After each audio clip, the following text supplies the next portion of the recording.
is up? Welcome back to the Not a Podcast episode. Who gives a shit? Yep. Bart Pietrzak, owner, Project Power Gym. Jackman, producer extraordinaire, young entrepreneur. That's right. The man with the plan. What are you doing, bro? What's up?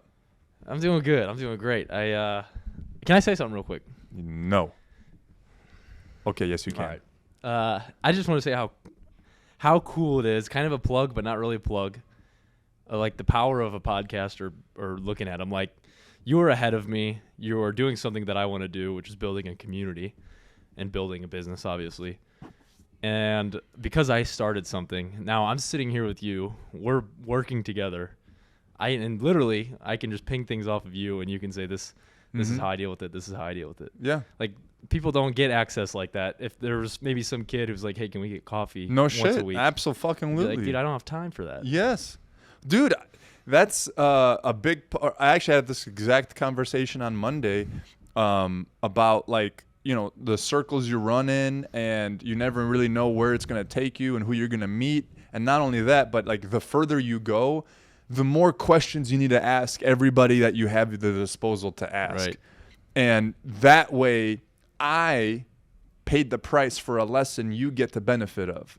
Instead of like all of us paying for all of our own fucking lessons, why don't we pay for some and then share it? And then we can fucking not have to pay as much fucking problems for, you know, for the rest of us. And yeah, dude, that's why on the board before you leave, I actually write something like every day. And today's is take the meeting, make the phone call, start the business, you know, talk to the person, and that's all it takes. And then you don't know where it can take you from there. But if you start, yeah, cool shit can happen. That's right. Has what we talked about so far helped in any way? Yeah. Oh, yeah. Tell me how in one way. For sure. Give me an example. The most critical thing to me is totally reframing how I'm looking to start this business, as opposed to going out and trying to scale it right away and make scalable systems, which are important later down the line. But like, how can I make the best possible product right now? What do I need to implement?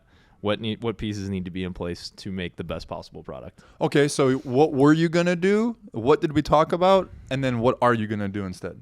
So what I was going to do is I was going to start thinking about how to even marketing the business, like how to get it out to people, how to promote it, etc. Now I've almost put a halt to that, and like now it's, okay, how do I get the best possible cameras that we're moving? How do I get the best possible editor? How do I get the best possible way to distribute these and make it like, boom, that is put a ribbon on it, and that is a hell of a product. So that's what I'm doing now. Fuck yeah. And why that change? Like why does that make sense to you now versus before? One, it's a product that'll sell itself. Like, then I don't have to even worry about the sales process as much necessarily, and like trying to figure out the best way to tell people how this works and this works. It's like, it speaks for itself. Exactly. And that's yeah. Dude, that aspect, if more people understood, we'd have so much more solid trust in the marketplace, because what you just described, your initial thought process, is I think what many entrepreneurs or people in business in general think to do. They go, here's what I have. How do I get people to buy it? Right? That thought process involves you thinking that people don't want to buy it, and you have to try to convince them to buy it.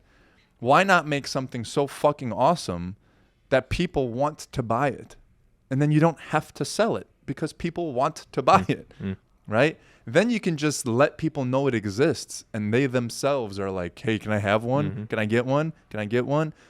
I listened to Gary Brecka's episode on Joe Rogan the other day, and he's a human biologist, and he just went to town on all these different processes inside the body and how ADD works and anxiety works and digestion problems and methylfolates versus folic acids and all these things that describe so many issues that people have from a biological standpoint. And he gave solutions to all these things using very over-the-counter vitamins, very easy to understand filtration systems, all that type of stuff. Well, anyway, and one of the things he talks about is he carries around in a hydrogen water creator. So it's just basically this pitcher, and it takes distilled water or whatever, and then it makes it hydrogenated, which adds molecules to the water. Electrolysis, it filters it, it takes all the impurities out of it, makes it the right oxygen level for your body to create more ATP in the mitochondria, blah, blah, blah, blah. All this stuff. You should listen to it. It's amazing. Well, anyway, I put it on my story, and all of a sudden, dude, like I got 35 people asking me where they can buy it from, right? Why? I have nothing to do with hydrogen water. I've never talked about hydrogen water once in my entire life. I didn't explain anything about the hydrogen water. I literally took a picture of the box and I said, thanks, Joe Rogan, for just improving my life. That's it. Mm-hmm. And 35 people want to know where they can buy it. What have I produced as a product that gets people to trust me so much that I can just show them something without trying to convince them to buy it, and they already want to buy it? Mm. What that is because my life, I have taken such a distinct direction with it when it comes to my body, my mind, my spirituality. It is known throughout the community that I don't take these things lightly. I produce detailed, specific, high quality, high standard work on my body, on my mind, what I read, what I think, how I communicate. So they are so entrusting to me that if I say something is good for your body, they're down. They don't give a shit. I don't have to tell them anything because the why I'm doing it jives with the why they're doing it. And they know that. And then the what almost doesn't fucking matter. Right? So if your why with what you're producing, with all of this, is so easy to understand and so represented over and over and over and over that there's no question, people won't even fucking ask any questions. They would just say, will you help me? And they would just give you money, and then you will do whatever you need to do. Because we get caught in that loop of, let me explain to you why my process is better. Let me explain to you why my product is better. Let me explain to you. Let me explain to you. Let me explain to you. Number one, people don't listen to people they don't want to be like. Mm-hmm. Period. So until you're ultra wealthy and you have everything you want to have from a experience standpoint and this and that, what do you have at your disposal to show your why? Your product. That's it. That's the very first thing that you can showcase to the world about who you are, what you believe in, why you're doing what you're doing. Your product represents those exact things. And if it doesn't, then you're going to have a hell of a time to constantly try to convince people that what you have is valuable. And that's a game I've never wanted to play. I've never wanted to have to be the hardcore salesman that gets people to say yes one time and have to do that over and over and over and over and over and over again. That's just not fun for me. I want to help people. I don't want to force help onto them.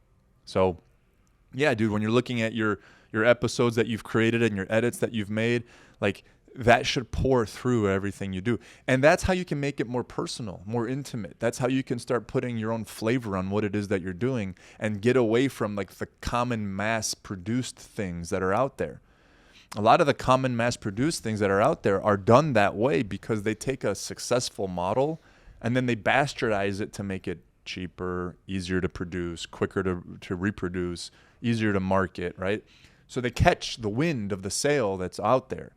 But like, make a motorboat, bro. Like, don't worry about the fucking wind. Like, make your own boat with its own motor, and that way it doesn't matter which way the wind is blowing. Like, you're still gonna get to your direction, right? And you do that by creating something.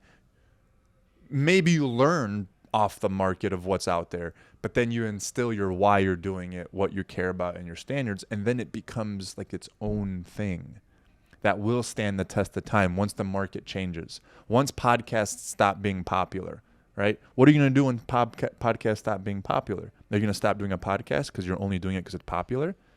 Or are you going to keep doing it because that's you truly believe in the process, you truly believe in what it can do? Because if that's the case, you'll keep making podcasts even though podcasts aren't quote unquote popular anymore. There will always be a market for everything. Always. Even in the shit. Do you know if half of the Fortune 500 companies were started during a recession or a depression? And why that is because when things aren't going well, when the wind isn't blowing, the ones that don't know how to fucking move quit. The ones that don't know, they didn't make anything. They didn't create it. They just bastardized something that was already popular. And then when it stops being popular, they don't have enough meat on the bone to survive the winter, right? But if you're the one that created it and you make it and you love it and you know how to nurture it and you can make it survive anything. And in fact, I will argue that if you can't survive a recession, you probably didn't have your foundation set deep enough. Because I'll say it this way, if what you're doing has to do with people, I know there's technologies out there that just go obsolete. I understand all that type of stuff. You can make pivots when technology changes. That's extremely important right now. But if what you're doing deals with a personal interaction with a person, like recession, depression, when the economy sucks, that's when you have to literally care about the person more than anything. Because they don't have just frivolous money to throw away. They're going to do things that really matter to them and that are valuable to them. So you're going to have to bring real value to the table. And that's much more than a deal or a sale or a fucking add-on or some other bullshit that people think up, that works during high tides. But once that fucking tide goes down, like you gotta have some foundation set in. So I'm glad that resonated with you, bro, because that's how anything great is built. It doesn't get built from reverse engineering, I don't think. It can be in great economies, but if you want your shit to stand, no matter what's quote unquote popular, like it has to be a real fucking thing. Has that made you? Because I know we also talked about like imposter syndrome and anxiety and like knowing that you're not doing everything you need to be doing. How did that affect that? How did your pivot to like fuck all that other shit? I'm just gonna worry about the episodes. As far as affect the imposter syndrome of like these are all the things that I need to be doing outside and that I don't know. It gave me like a focus piece of like, okay, this is where focus on this. The rest will put itself in place. Yeah. Isn't that peaceful? Yeah. Oh yeah. Well, I'll tell you something else. So I went on this retreat this past weekend with these scientists and farmers and it really makes no sense why I'm there for the most part. I'm intrigued already. I'm not a scientist. I'm not a farmer. What is this retreat? So it's a guy named Vance, and he puts it on, and essentially it's called the Pattern Spotters Retreat, and basically he brings around a bunch of intelligent people that spot patterns and pick a theme, and the theme this year was health, and then what? This sounds hella cool. Yeah. Or is it like a cult? Is this like no, not cultish, not cultish at all. Kool-Aids or anything? Not cultish in the slightest. All right. So it's just people. Then they spot patterns in their behaviors and in society as a whole, et cetera, et cetera. But the reason I bring it up is the first year that I went, I was invited like the night before and on a whim, like as a, they're like, okay, you know what, let's invite you and see if you hold up. So I went there and I'm like fucking nervous, like like I'm like I don't belong here. This is I'm around a bunch of geniuses. What the fuck? And so anyway, but because we've been doing these conversations and I've been kind of putting myself around this community and you and putting myself around like the Omen community, let's say, this year I went in and I'm like, you know what? Like I don't have to have all the answers. I don't none of these people have it figured out. They are constantly evolving. They are constantly learning. They're all 20 years older than me. Like, we're good, man. Yeah. Like it's an evolving thing. Like I found a confidence in not knowing anything. Dude, that is like the difference between the 20-year-old me to now, the last 15 years, is you used to think there was a finite amount of like things you have to know. Yes, right? Exactly. I need to get all the way up to a level 100. Yeah, I need to know about George Washington, and I need to know these facts. Everything. If I don't have all the facts, if I don't have all the information, like I'm not ready. I'm not good. Like I'm not able. Like I don't know how to do this, so I can't. Right? You do that enough times, and you start pecking away at that wall because you start going, I don't know how to do this, but I know what the first thing I should do is. Then you start it, and then you realize halfway through that step, you're like, oh shit, there's step 2 and step 3, and then eventually you finish the whole puzzle, and you're like, oh, I don't need to know anything to do stuff. Yeah, like I could just do shit, and And then you get much, much, much, much more calm about not knowing things. And I think when you look at the old man who doesn't give a fuck about anything, it's because he knows he doesn't know everything, which means I don't care that I don't know everything. So what I do know, like I do know, it's a cool dynamic. But yes, that is the number one thing that when you look at anybody that you're aspiring to follow or envision the same kind of steps they've taken, you want to take, like, they don't know any more than you do. They just experienced a little bit more than you have. But the only way to do that is to do this shit that you don't know how to do, because that's how they learn that experience. Does that make sense? It's like what we just started talking about. Like, let me break it, and then when you try to like do it yourself, I'm like, hey, when you try to do that, don't flick that thing, because that thing will break it. Like, I flicked it and I broke it and I had to redo it. And you're like, oh, cool, I didn't know that. Thanks. Right? That doesn't mean you don't do it until I'm finished putting it together. I have to be just one step ahead of you in order for you to learn something from me. Which now means that all you need to be is one step further than the person who's following you. Which means you just have just as much leverage in the world as anybody else. As long as you don't try to outkick your coverage, as long as you don't try to pretend you're something you're not, and you're bigger than you really are. Because then you get that momentum and you go, oh, fuck, yeah, I can do everything. Until you do it, though, don't tell people you can. I have faith that you can do it, but until you have, don't speak as if you have, because you haven't, right? That is one thing that I had to learn and really humble myself about, because I have full faith and confidence in myself. I have absolutely no doubt that I could do anything that I'd set my mind to, right? And this was proven many, many years ago where we were at a company Monday morning meeting, and the owner of the company's brother stormed into the meeting and simply asked, who's with it? Who's with me? And we laughed and we chuckled because he didn't tell us about what. And we're like, what are you talking about? You know, Sal, like, what? He goes, who's with me? You're either in or you're out. Raise your hand if you're with me. Don't raise your hand if you're not. And he wouldn't tell us what it was about. So obviously we all fucking like, we're with you, Sal. Like, what are we doing, bro? He goes, we're running the Go St. Louis Half Marathon on Friday. Or maybe it was like next Friday. It was like a very short time away. And well, I guess we all just agreed to run a half fucking marathon, right? And at the time, I wasn't concerned at all, because in my mind, I'm like, it's just moving for 13 whatever miles, 13.1 or whatever. I'm like, I can do that. Like that.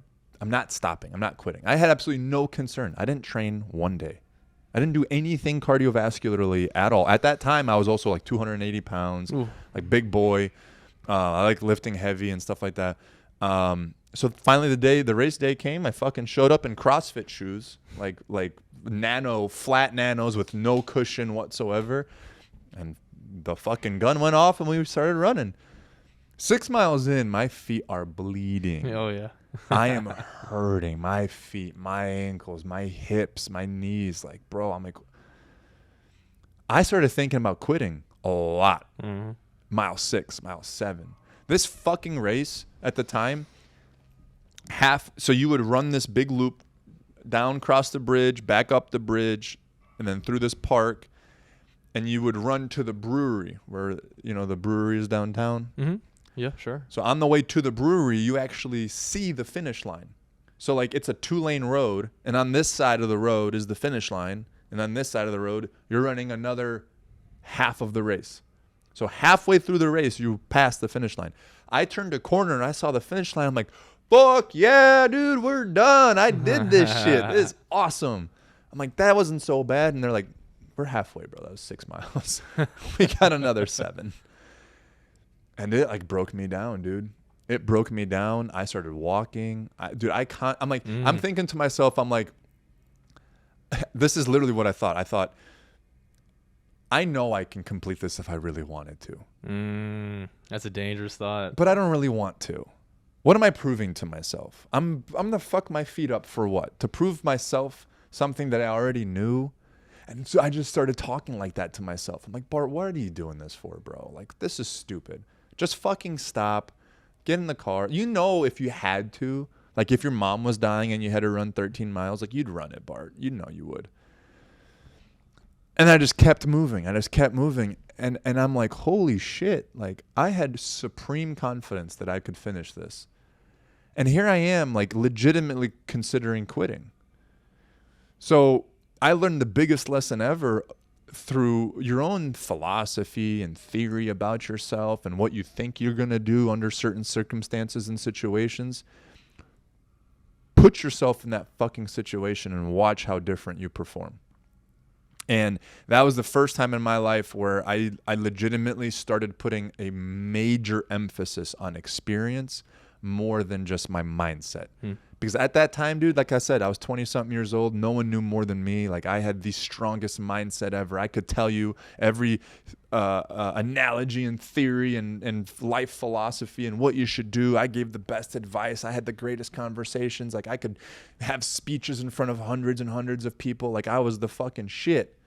Because I was so confident that all these situations that I spoke about, I knew how I would handle it when I was in it.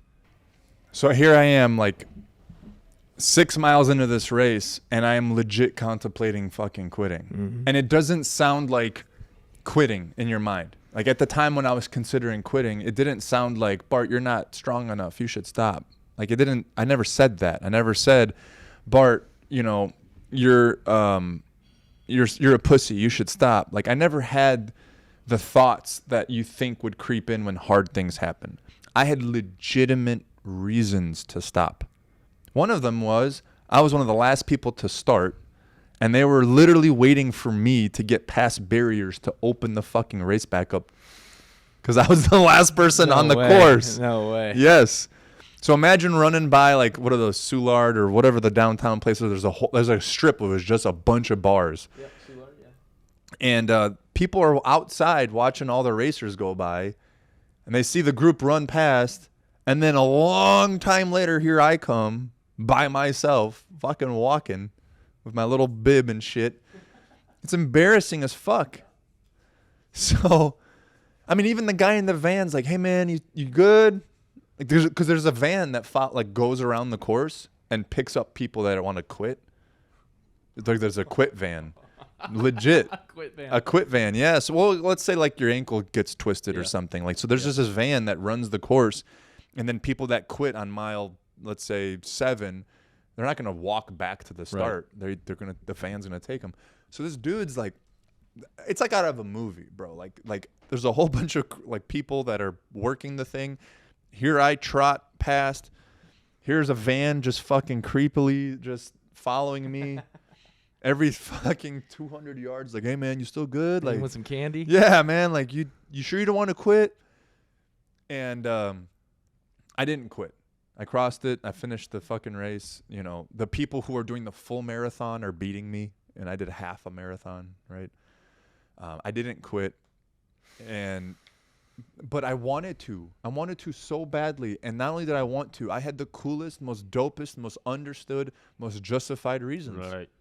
Right. And that's when I learned that unless I have experienced something, stop fucking talking like I have. Because before then, I spoke about everything as if I had already done it. Because I was so confident that I knew how I would behave if it ever came up. Now, I still have full belief in myself on all the subjects and topics. I run through the scenarios in my head of what I would do if this happened or that happened, right? But I don't operate from like a, I know it. I operate from like a, here's my theory. Mm-hmm. Here's my idea. Here's my plan. Here's what I would try to do, right? Which actually allowed me to stop being so judgmental on people. Because up until that point, I had my strict black and white. I had my strict right and wrong. I had my strict yes and no's. I had my strict, if you do this, then you're this type of person. If you do this, then you're that type of person. And that moment, I'm like, that's not the case. That's not the case because I am a strong person. I have complete confidence in myself. I have strong mind. I am an athletic person. And I still thought about quitting a half marathon. So it's possible, you know? And I think that's a very powerful point because just like you alluded to, once you focus on what it is that you're doing and you stop focusing on the things you're not doing, you can put ultimate energy into what it is that you're doing, and you're not worried about all the things you're not doing. Because if I put so much confidence in myself on hypothetical situations, right? I had to hypothetically be confident in things that I haven't ever done before. That took a lot of energy and a lot of focus and a lot of thought and a lot of preemptive thinking, which is tiresome and unproductive. So if I hung my confidence on the what I would do ifs versus what I did when, then you're constantly in an anxious state, or at least semi-anxious, because you're having to constantly figure out answers to questions you're not being asked. If you can then focus on just the question you have and work through it and solve it, that focus is extremely powerful and productive. And it'll get you to the next question. It'll get you to the next question. But if you can answer questions you're not being asked, then what the fuck are you doing? You're wasting time. If you have answers to questions you haven't been asked, if you have answers to questions that you may not be asked, or you know what I'm saying? That's hubris and ego and all that shit, right? I know everything. Well, have you done everything? Well, no, but I know it. Really? That's impossible. So you then become a lot more at peace because you don't have to know things that you haven't done yet. You can have theories about them, and then you can go try them without this, like, because you got to think on the other side of that. If I have full like, for example, it'd be much easier for me to say no to the race if I am supremely confident that I could finish it no matter what. Because what do I gain from finishing it? Nothing. I already knew I would finish it. But what could happen? Something bad, and I could quit, and I could make myself feel worse about myself because I went against what I thought I could do. So you can create a prison for yourself. If you think so highly of yourself and you think so much about your capabilities, you'll actually not try shit because you don't want to prove yourself wrong. Right? If you know everything there is to know about business, and you can help everybody with their business plans, and you can help everyone with their fucking models and profit margins and all this shit, if you actually attempt your own business, there's a chance you might fuck it up. And all of that confidence and all that bullshit boasting goes away. You're just real at that point. You have your failures to showcase as much as your mindset. And most people can't handle that, which is why they're armchair quarterbacks, which is why we love these fucking The Voice and Americans Got Talent and Ink Masters and all these challenge shows. Have you ever watched Ink Masters with people who don't do tattoos? with people that I know that don't do tattoos? Yeah. No, I don't think I have. Have you watched The Voice with people who don't sing? Sure. Don't they give advice to the person who's singing? Yeah. Yeah. You have no fucking basis to say anything about their singing because you don't know how to fucking sing. You don't know what it takes to sing. You don't know how to sing.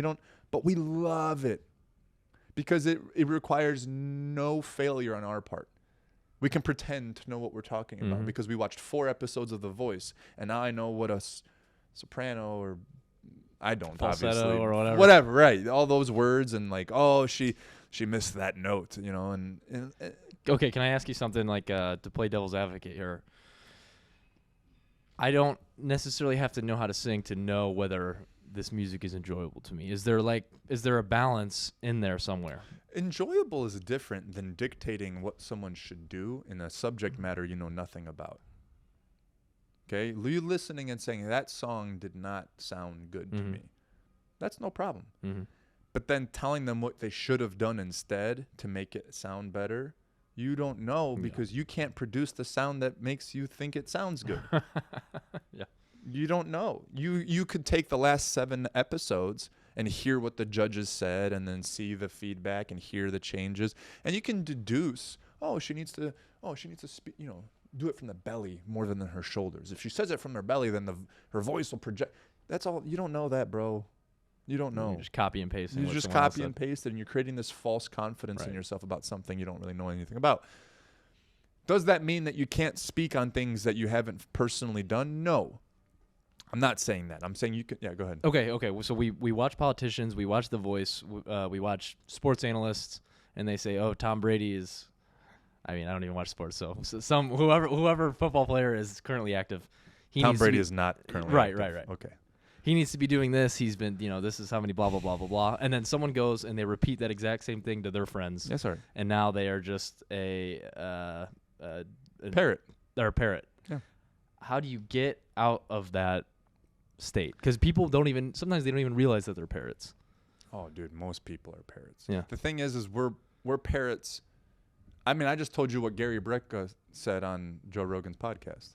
I'm not a human biologist. I know nothing about human biology. I can't explain to you the science behind even one molecule. Well, maybe that's not true. I know how Krebs cycle works in ATP. But my point is I parroted what I heard. Not only that, but I bought what I heard. I purchased what I heard. I shared what I purchased, right? So human society has that inherently within it. Yes. Period. And that is how you hear a problem I overcame helps you learn with your business not to do that same problem. Like that's parroting, right? So like you'll take the lesson that you learned from me about how not to fuck something up in your business, and then someone else will ask you a question and you'll explain to them the same thing. You didn't do it. Yes. Now for me, I might say, okay, Bart told me this and it changed my perspective. Well, someone else might go and they might say it with their complete confidence that they are like, they take ownership of that. Mm-hmm. And it's, and that's not true. Correct. So what you can say in those scenarios to be authentic and keep yourself grounded is you're talking to Matt, who is starting a bakery. And, Matt comes to you and says, dude, I got this marketing idea. It's going to be amazing. It's going to be this. It's going to be that.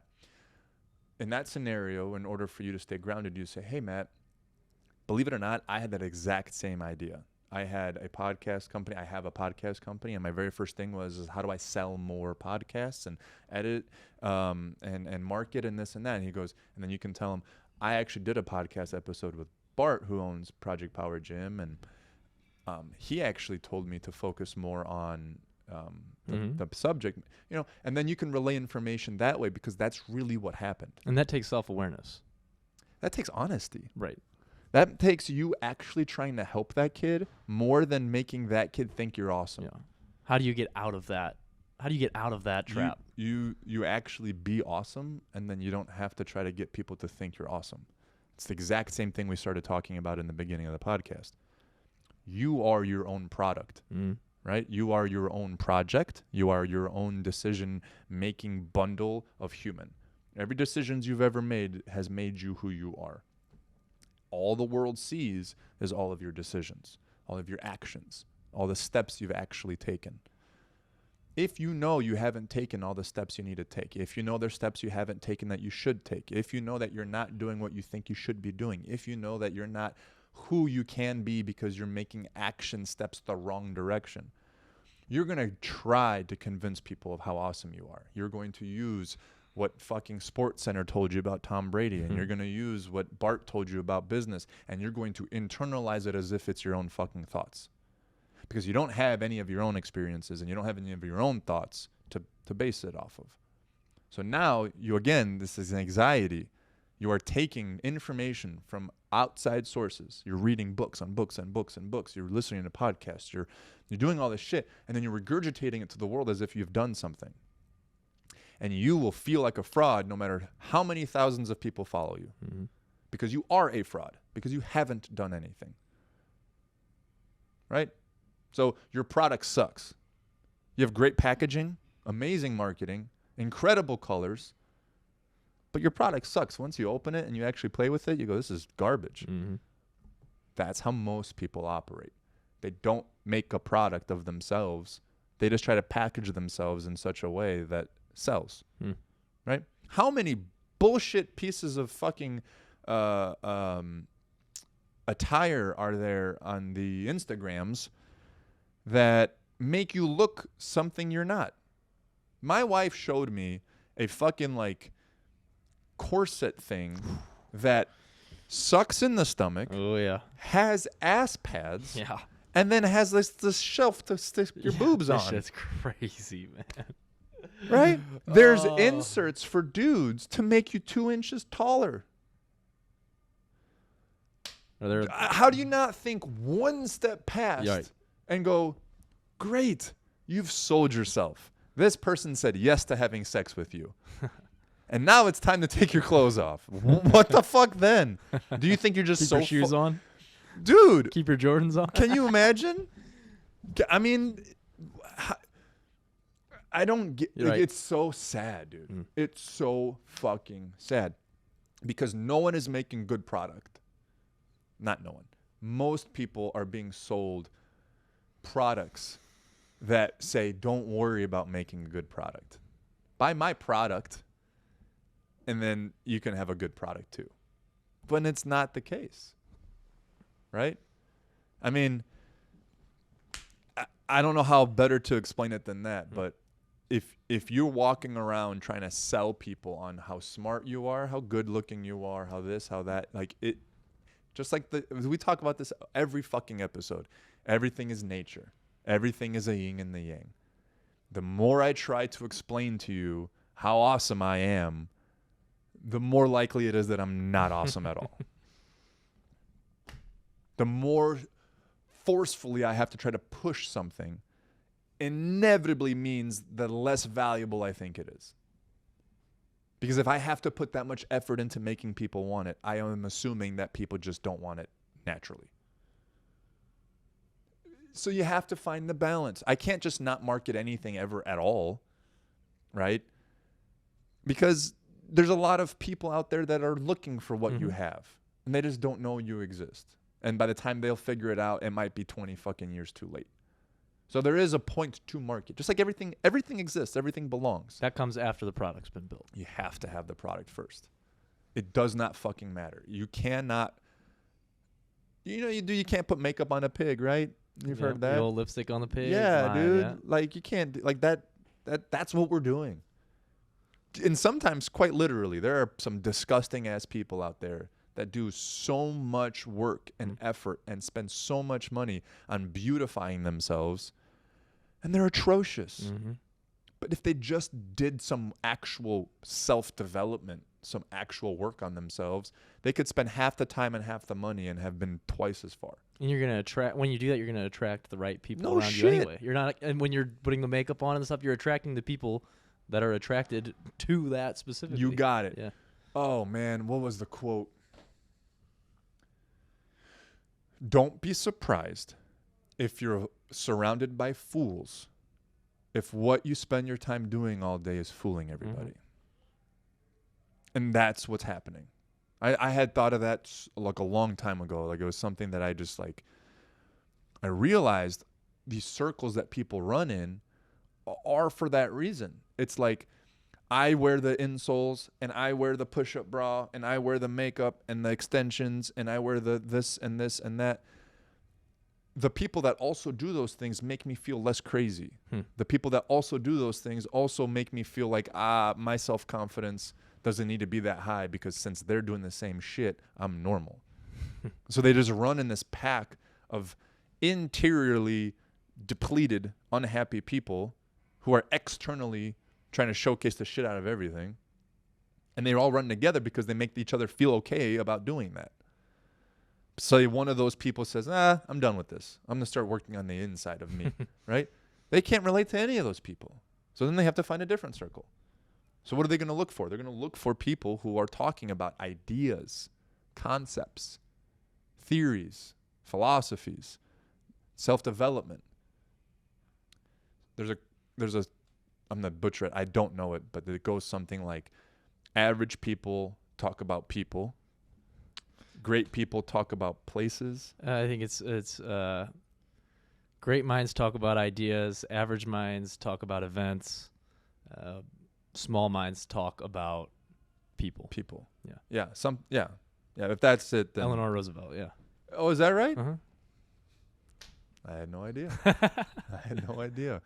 But that I don't think there's anything more closer to the truth. Like when you go into a circle of people who are self-developing, the talk's not about, did you see what they were wearing? I can't believe she said that. Oh my goodness, they bought a $200,000 car. Who are they trying to impress? They don't say shit like that. They go, holy fuck, man. What are you doing with business? Man, that car is sick. How'd you get there? That's amazing, right? They go, wow, you look incredible. What workout plan is that? That's insane. You did such a great job.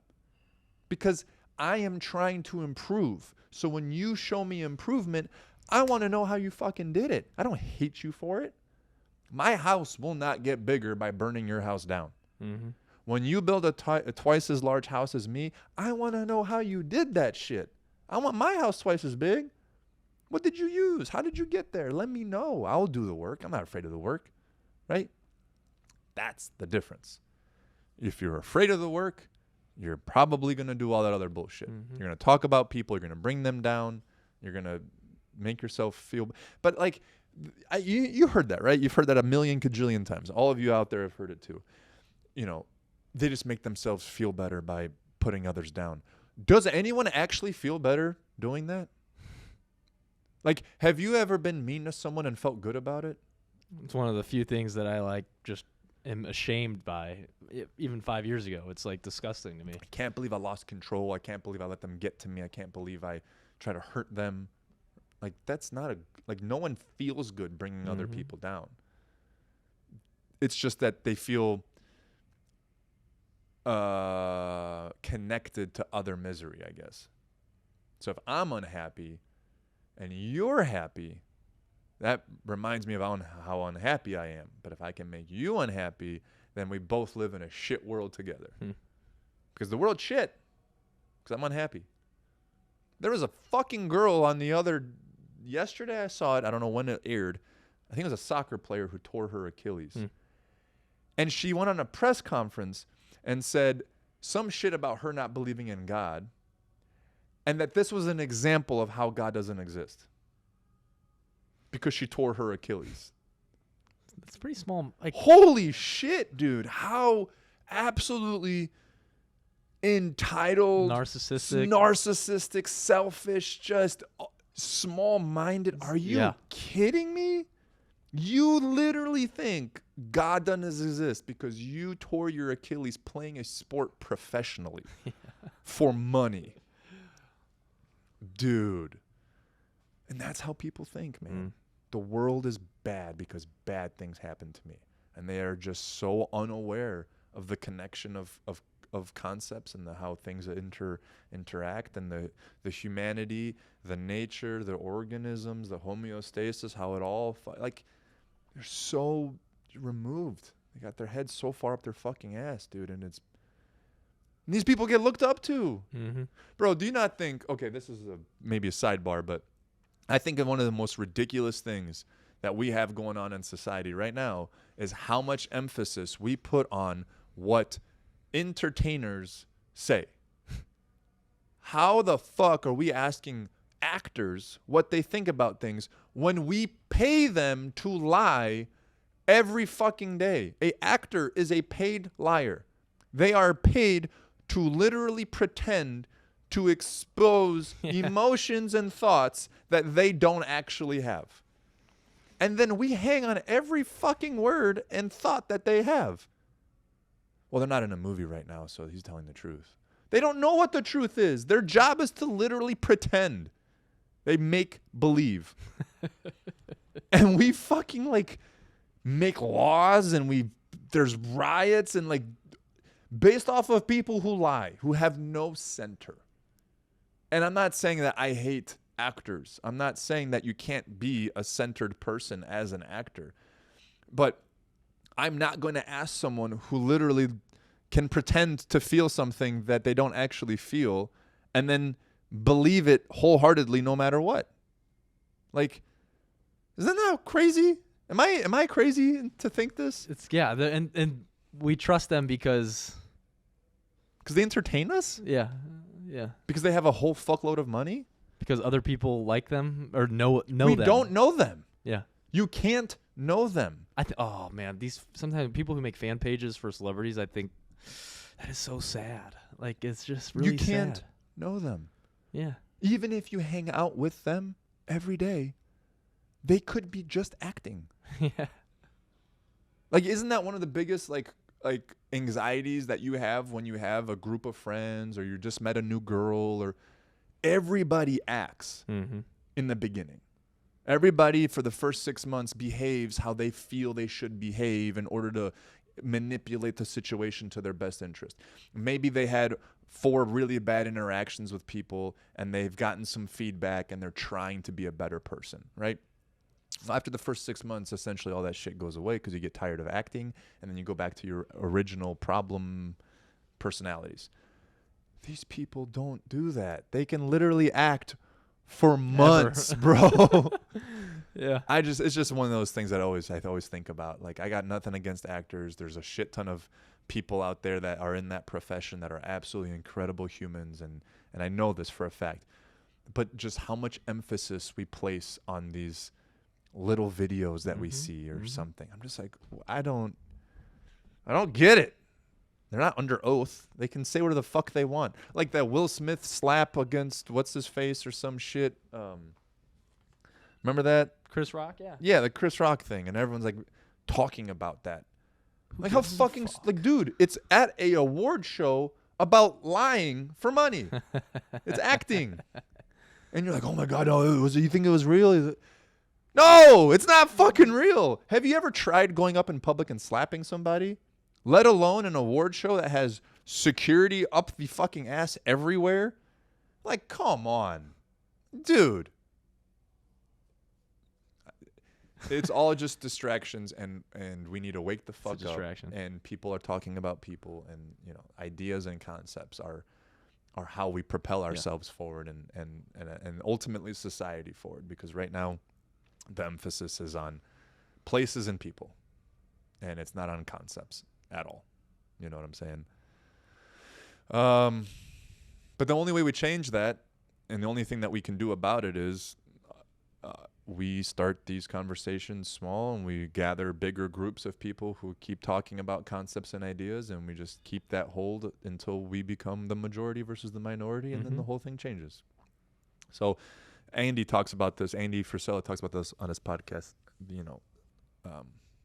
Self-excellence is the ultimate rebellion. So if we hold ourselves high in our own mind and we create a good product, a great product, you can't fuck with a great product. No matter how much you try to market against it, or you market, or you make commercials, or whatever, like, great products stand the test of time. Mm-hmm. So it's up to us to make ourselves phenomenal fucking products, and then we'll change the world. If you've made it this far, subscribe. We didn't say that shit. Yeah, you're already here. Subscribe. Tell their fucking friends about this Not a Podcast. If they don't like podcasts, tell them it's not a podcast. Right. Exactly. It's a conversation. It's a of conversation some sort that gives you information. Don't be a pussy. Don't be a pussy. Wait for consent. That's out of context. I think people are probably going to start thinking something negatively about me because of all those jokes about that. Good. So I guess they'll never know unless they watch all the episodes. You gotta watch it all. You gotta go through the lore. Yeah. Go do some shit. Peace.